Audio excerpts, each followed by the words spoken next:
Kif kien mistenni, Daniel Micallef kien konfermat bħala suċċessur ta' Chris Cardona fil-kariga ta' deputat mexxej tal-Partit Laburista wara elezzjoni li fiha ma kien kontestat minn ħadd.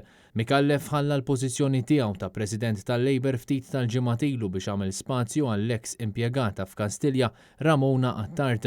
F'votazzjoni li fiha kienu eliġibbli li jivvotaw għal Micallef 759 delegat tal-Partit Laburista, ivvotaw 86%. 665 delegat li minnhom madwar 89% votaw iva għal Micallef.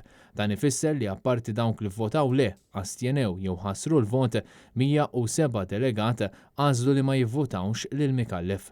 Daniel Micallef jidħol fil-kariga ta' deputat mexxej għall-affarijiet tal-partit wara r-riżenja ta' Chris Cardona li waslet wara numru ta' allegazzjonijiet fil-konfront tiegħu fil-każ tal-assassinju tal-ġurnalista Daphne Caruana Galizia u wara ħidma minn Kastilja biex Micallef ma jkunx ikkontestat f'din l-elezzjoni. Sorsi ta' Net News miċ-Ċentru Nazzjonali Laburista saħħu magħna li numru kbir ta' Laburisti ħaduha kontra Robert Abela għal mod kif tratta lil Cardona u għal mod kif aċċerta li s-suċċessur tiegħu Daniel Micallef joħroġ għall-elezzjoni waħdu mingħajr ebda kompetizzjoni.